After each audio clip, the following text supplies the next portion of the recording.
Line makers come your way in the world tonight. Heading the news, Marcos loyalists are given up to 12 midnight to disperse as President Aquino orders military authorities to treat them with maximum tolerance. There is no American counterpart yet to the Philippine panel for the basis talks. Overseas, Nicaraguan President Daniel Ortega confirms that a major offensive against the Contras is underway.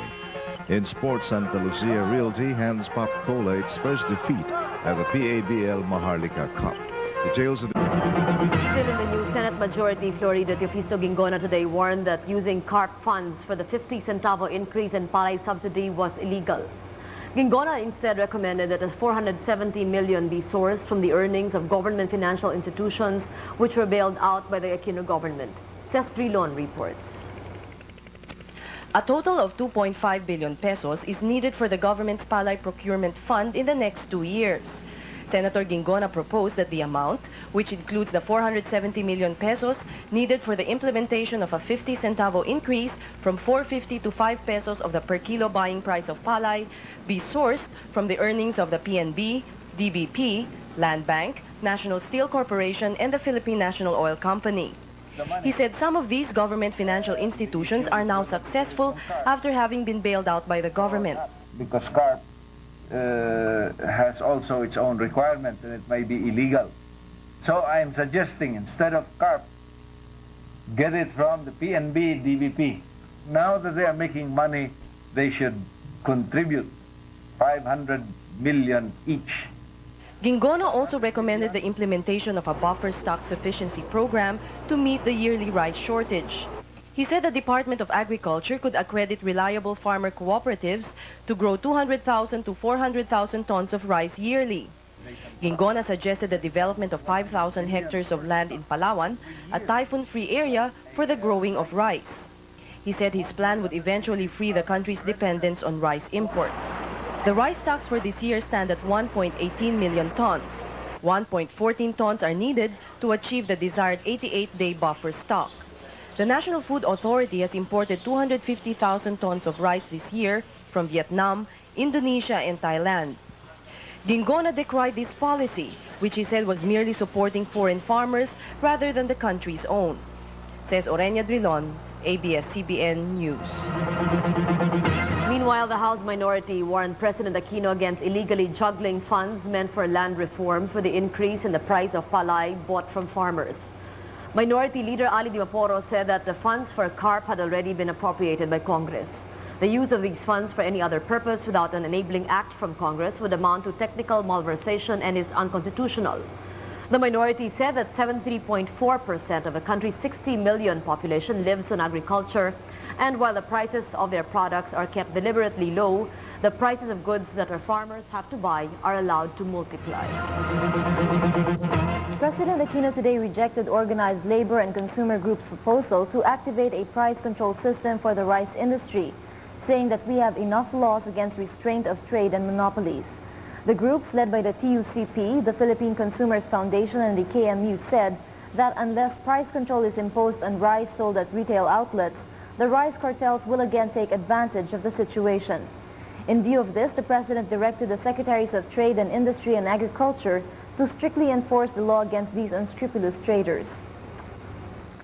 My instructions to DTI Secretary Concepcion and DA Secretary Dominguez are to enforce these laws and go against illegal cartels and combinations that artificially raise prices of commodities, particularly those of basic staples like rice. This is the best solution to the problem at hand. In other news developments, the striking employees of the Light Railway Transit Authority, or LRT, have agreed to return to their jobs immediately despite no resolution of the firm's labor dispute. Martin Gonzalvez has details. The officers of the Metro Employees and Workers Union, or MEWU, the labor union of the LRT, buckled under management pressure today and promised to return to their jobs tomorrow. Pinaalam sa akin at sa amin dito na nadesisyon na nila na mag-abide na sa order ng Secretary of Labor, which means they're going to back to work immediately. The union made this decision after a tense 30-minute closed-door meeting at the National Conciliation and Mediation Board in Intramuros.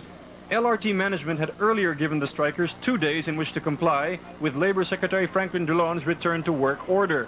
If the union had not complied with the order, management said they would have replaced the strikers with temporary workers. As of now, we are sticking to our decision that what we have offered our labor of the package that we have given them.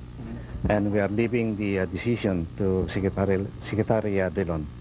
Although the strikers are returning to work, LRT management and labor are still deadlocked over the collective bargaining agreement demands of the union. Martin Gonzalvez, ABS-CBN News. The Senate is likely to support the current ban on Muro Ami fishing, which has been blamed for the extensive damage to the country's coral reefs. In today's joint hearing of the Senate Committee on Agriculture and Labor, the Department of Labor, the Bureau of Fisheries and Environmental Groups clashed with Muro Ami operators on the issue. The operators insisted that their fishing method was rendering only minimal damage to the corals. They also said that thousands of divers and their families have lost their only source of livelihood due to the ban. On the other hand, those who supported the ban stress that 70% of the country's coral reefs are already in various stages of degradation due to Muro Ami and other harmful fishing methods.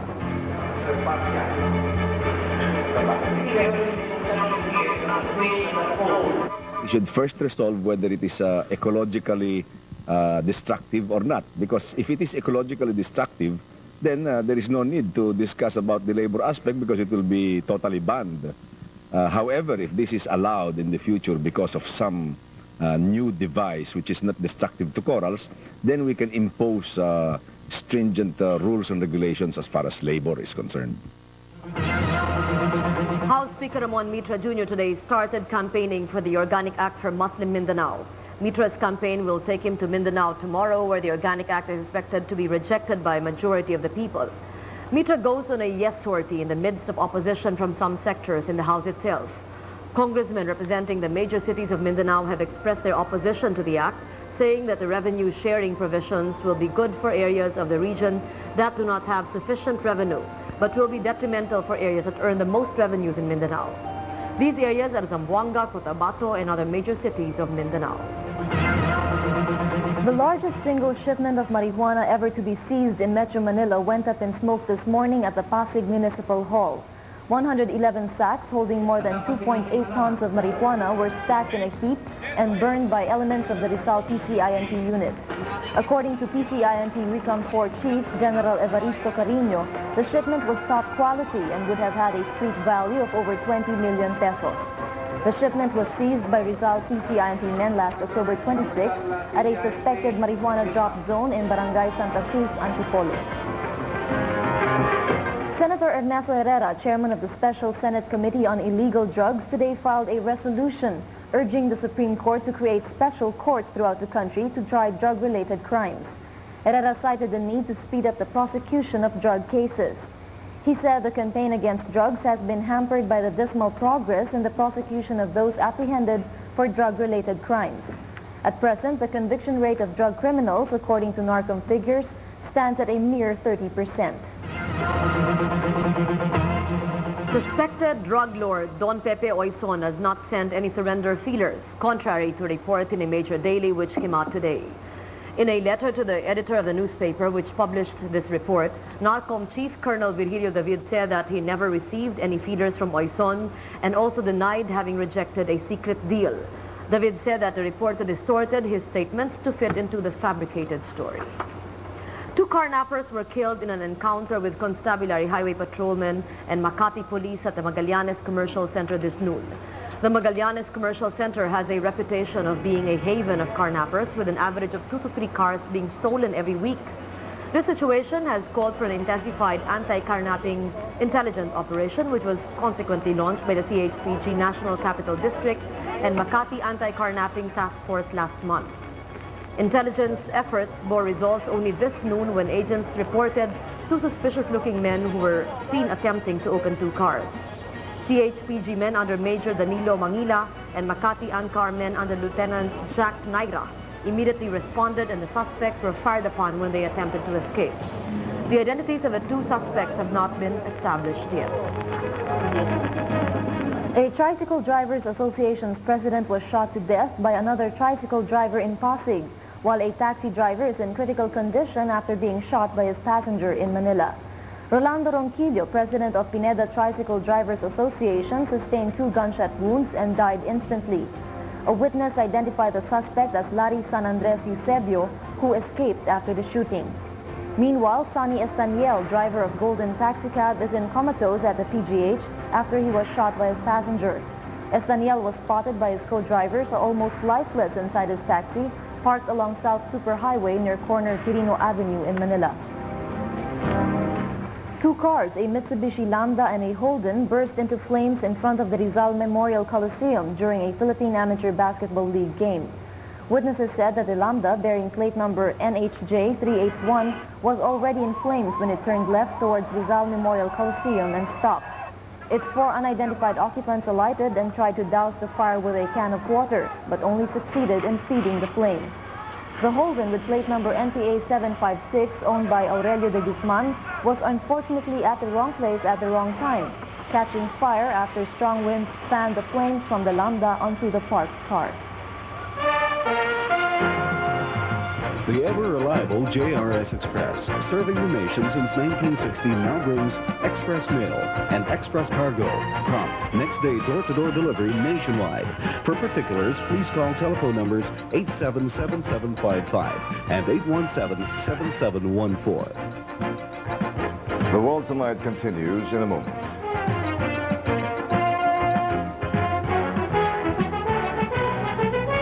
Next in our overseas news, Nicaraguan President Daniel Ortega confirms that a major offensive against the Contras is underway. In our business page, the World Bank will release the last tranche of economic recovery loans worth $100 million. In our special report, part 2 of our series on our transportation problem. Our international news materials are shipped by DHL Worldwide Express. The international news is brought to you by J&B Rare Scotch Whiskey. In developments in Asia, Cambodians and independent Western voices are pleading for an end to Khmer Rouge support by several countries. The plea, however, seems to be falling on deaf ears. Various British relief agencies have asked Prime Minister Margaret Thatcher to evict the Khmer Rouge from Cambodia's seat in the United Nations. The United Nations, with support from the United States, Britain, France, and Japan, is expected to endorse the legitimacy of the totalitarian movement in a November 15 General Assembly vote. Other organizations, meanwhile, are urging leaders to scrap policies indirectly supporting the ultra-leftist group. The United States still remains Iran's public enemy number 1. It will build up as Tehran marks the 10th anniversary of the seizure of the American embassy in the country tomorrow. In November 4 of 1979, Iranian students captured the embassy, taking hostage some 66 U.S. diplomats and servicemen for 444 days. Hopes that the death of the Ayatollah and the elevation of Ali Akbar Hashemi Rafsanjani as president would lead to a thaw in U.S.-Iran relations remain dim. Elsewhere in the world, Nicaraguan President Daniel Ortega confirmed that a major offensive against the U.S.-backed Contra rebels is underway. A convoy of trucks carrying troops, ammunition, and fuel headed east of Managua, where Sandinista forces prepared an offensive against the Contras. As this developed, the Contras accepted peace talks with the Sandinistas. The talks are scheduled to be held at the United Nations in New York next week.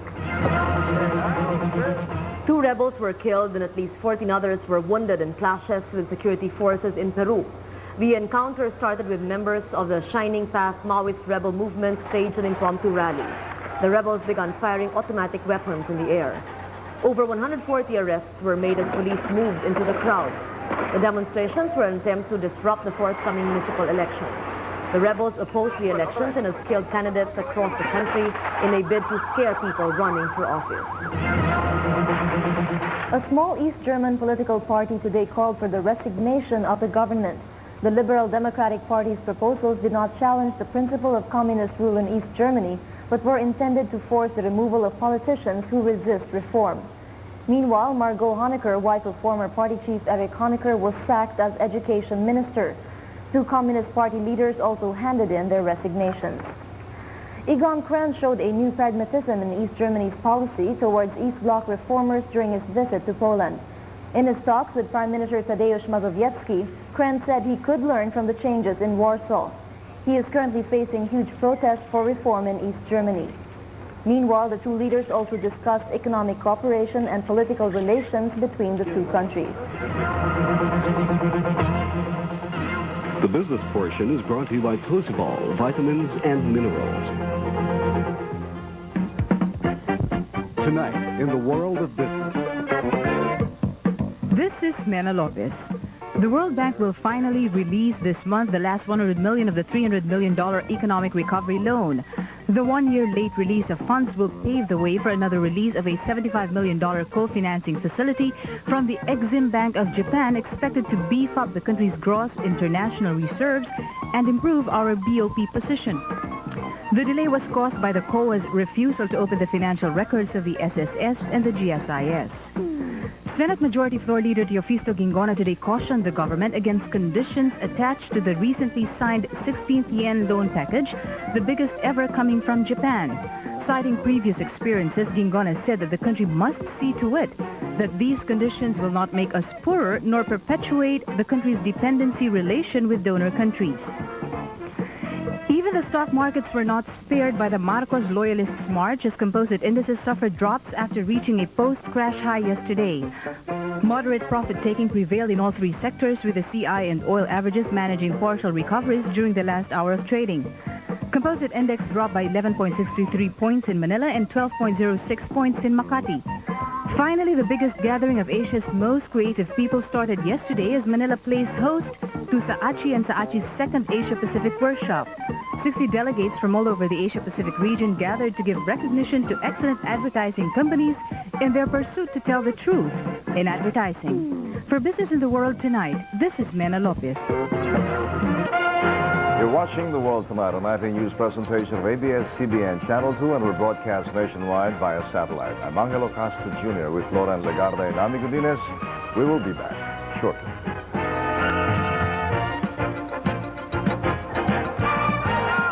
Next in sports, Santa Lucia Realty hands Pop Cola its first defeat at the PABL Maharlika Cup. Interesting metropolitan features come your way in Manila, Manila, right after The World Tonight. Our international news materials were shipped by DHL Worldwide Express. The world of ABS-CBN Sports. This is Bill Velasco. Santa Lucia Realty gave Pop Cola its first taste of defeat at the PABL Maharlika Cup. The Realtors held a 94-93 lead with 1 minute and 6 seconds left in the game. Jerry Esplana and Roel Gomez made it a 5-point lead, putting the game out of reach. The defeat was Pop Cola's first in 5 games.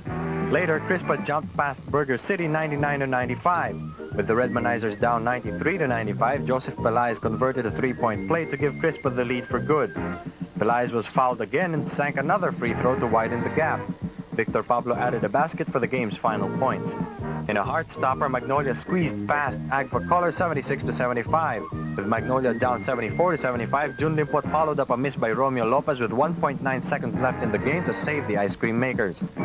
Gintong Alay Executive Director Arturo Ilagan issued a statement criticizing a column in one of today's newspapers.